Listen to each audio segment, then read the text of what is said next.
Muzaffarpur police ने एक बड़ी कार्रवाई करते हुए अंतर्राष्ट्रीय वाहन चोर गिरोह का पर्दाफाश किया है। गिरोह के द्वारा अब तक 300 चोरी के बाइक को नेपाल ले जाकर बेच दिया गया। पुलिस ने गिरोह के मास्टरमाइंड समेत आधा दर्जन शातिर अपराधी को गिरफ्तार करने के साथ ही आधा दर्जन चोरी के बाइक भी बरामद कर लिए।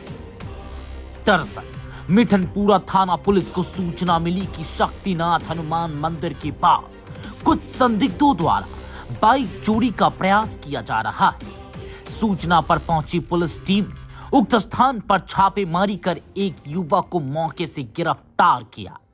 पूछताछ के क्रम में युवक ने गिरोह के अन्य सदस्यों की जानकारी दी, जिस आधार पर छापेमारी कर गिरोह के 5 अन्य सदस्यों को आधा दर्जन चोरी की बाइक और स्मैक के पुड़िया के साथ गिरफ्तार किया गया। This news is brought to you by Himalayan International Residential School.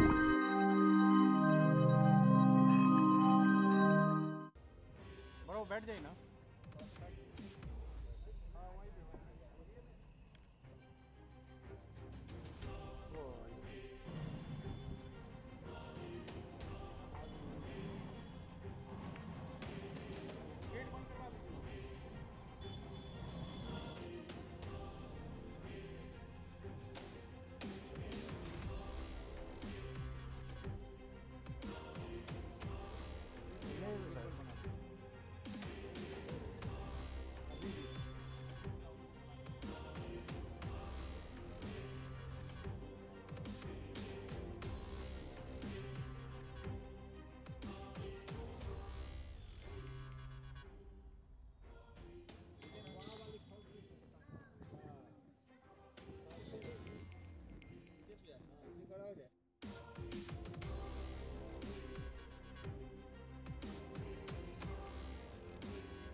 Nepal में वो बाइकें खपाई जाती हैं, तो पूछताछ के क्रम में हमने सारी इंक्वायरी की और सारी चीज़ें हमें पता चली, तो उसको लेकर आज का ये है।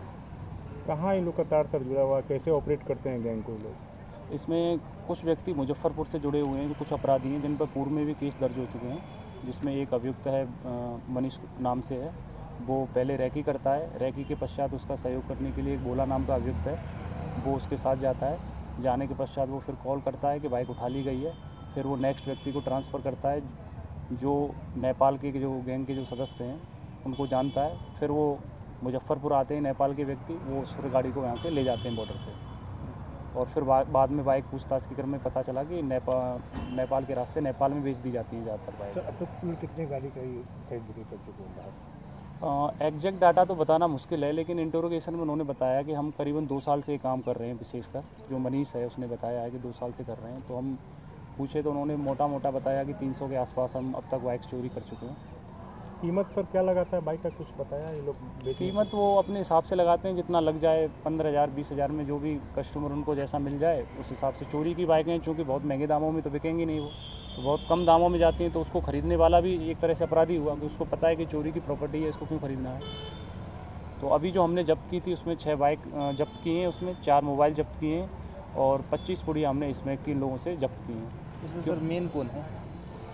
मुख्य अपराधी इसमें मनीष इसमें मुख्य अपराधी है, जो पूरी साजिश रचता है। और दूसरा राजू है जो नेपाल से है, जो पूर्व में मुंबई में भी काम कर चुका है, वहाँ पर भी वो बाइक उठा चुका है। विभिन्न थानों में इन पर कई केस दर्ज हैं और कुछ पे तो आर्म्स एक्ट में भी केस दर्ज हैं दूसरे ज़िलों में और दूसरे राज्यों में। और साथ ही साथ इसमें ये लोग स्मैक का व्यापार भी करते हैं कि वहाँ से नेपाल के रास्ते ड्रग्स लाते हैं, फिर उसको इंडिया में भी बेचते हैं। तो हम लोगों ने इनके पास से कुछ पुड़िया भी बरामद की हैं। Thank you sir. कैसे जानकारी मिला था सर इसका जानकारी हमारे में पूर्व में FIR हो चुकी थी, क्योंकि चोरी की घटनाएं बढ़ रही थी। तो SSP सर के अध्यक्षता उसमें नेतृत्व में एक अभियान चल ही रहा है इनको रिकवर करने का, बाइक्स को विशेषकर। तो डेली 1-2 बाइक उठ रही थी, तो हमें इस पर संदेह हुआ कि इतनी बाइकें क्यों उठ रही हैं। तो उसको लेकर निगरानी चलाई जा रही थी दिन रोज़। तो हम जो भी 379 की जो FIR होती थी, विशेषकर जो बाइक चोरी वाली थी, तो उन पर नज़र बनाए हुए थे हमारे SHO साहब। तो जब जैसे ही हमें सूचना मिली तो तुरंत गश्ती बल उस पर भेजा गया और इसमें मिठनपुरा SHO साहब के नेतृत्व में जो इनकी टीम गई विशेषकर, जिसमें 2 सब इंस्पेक्टर लेवल के ऑफिसर हैं, राहुल कुमार और मिथुन कुमार, जिन्होंने बड़ा सराहनीय काम किया है और इनके लिए हम उचित पुरस्कार के लिए SSP सर से अनुशंसा भी करेंगे इसमें।